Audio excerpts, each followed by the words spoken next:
രാജ്യവിരുദ്ധ നീക്കങ്ങളിൽ സംസ്ഥാനത്തെ അർബൻ മാവോയിസ്റ്റുകളും നിരീക്ഷണത്തിൽ. ഓപ്പറേഷൻ സിന്ദൂറിനെതിരെയും പാകിസ്ഥാൻ അനുകൂലമായും വ്യാപക പ്രചാരണങ്ങൾ അർബൻ മാവോയിസ്റ്റ് ഗ്രൂപ്പുകൾ നടത്തിയിരുന്നു. ഓപ്പറേഷൻ സിന്ദൂറിനെതിരെ വ്യാജ പ്രചാരണം നടത്തിയ മലയാളി മാധ്യമ പ്രവർത്തകൻ റജാസ് എം ഷീബാസ് സിദ്ദീഖ് കഴിഞ്ഞ ദിവസം നാഗ്പൂരിൽ അറസ്റ്റിലായിരുന്നു. ഈ കേസ് എൻഐഎയും അന്വേഷിക്കുന്നുണ്ട്. യുവാവിന്റെ വീട്ടിൽ മഹാരാഷ്ട്ര ATS പരിശോധന നടത്തിയിരുന്നു. ഓപ്പറേഷൻ സിന്ദൂറിനെതിരെ വ്യാജപ്രചരണം നടത്തിയ റജാസ് എം ഷീബാസ് സിദ്ദീഖിനെ നാഗ്പൂർ ലഗ്ദഗഞ്ച് പോലീസായിരുന്നു അറസ്റ്റ് ചെയ്തിരുന്നത്.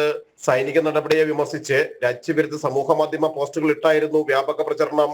നിരോധിത മാവോയിസ്റ്റ് സംഘടനയായ CPI മാവോയിസ്റ്റ് പ്രവർത്തനങ്ങളിലും സജീവമായിരുന്നു റജാസ്. ഇതേ രീതിയിൽ അർബൻ മാവോയിസ്റ്റുകൾ സംഘടിതമായി രാജ്യവിരുദ്ധ പ്രചാരണത്തിനും പ്രവർത്തനങ്ങൾക്കുമായി ഭാരതവും പാകിസ്ഥാനുമായുള്ള സംഘർഷ സാഹചര്യത്തെ ഉപയോഗപ്പെടുത്തുകയാണെന്ന വിവരം വിവിധ രഹസ്യാന്വേഷണ വിഭാഗങ്ങൾക്ക് ലഭിച്ചിട്ടുണ്ട്. പാകിസ്ഥാന് അനുകൂലമായും ഭാരത വിരുദ്ധമായുമുള്ള വ്യാജ പ്രചാരണങ്ങൾക്കൊപ്പം യുദ്ധത്തിനെതിരെ എന്ന പേരിൽ കൂട്ടായ്മകൾക്കുള്ള നീക്കങ്ങളും അർബൻ മാവോയിസ്റ്റ് ഗ്രൂപ്പുകൾ നടത്തിയിരുന്നു. പഹൽഗാമിൽ നിരപരാധികളെ തോക്കിനിരയാക്കിയ ഭീകരവാദികളുടെ വീടുകൾ നിയന്ത്രിത സ്ഫോടനത്തിൽ തകർത്തതിനെതിരെയും മാവോയിസ്റ്റ് ഗ്രൂപ്പുകൾ കൊച്ചിയിൽ പരസ്യ പ്രതിഷേധം നടത്തിയിരുന്നു. അർബൻ മാവോയിസ്റ്റ് പ്രവർത്തനങ്ങൾ സജീവമാകുന്നു എന്നതിന്റെ കൃത്യമായ വിവരങ്ങൾ കേന്ദ്ര സംസ്ഥാന രഹസ്യാന്വേഷണ വിഭാഗങ്ങൾക്ക് ലഭിച്ചിട്ടുണ്ട്. റജാസിന്റെ കൊച്ചി അളമക്കരയിലെ വീട്ടിൽ ഇന്നലെ മഹാരാഷ്ട്ര ATSഉം പരിശോധന നടത്തിയിരുന്നു. ജനം, കൊച്ചി.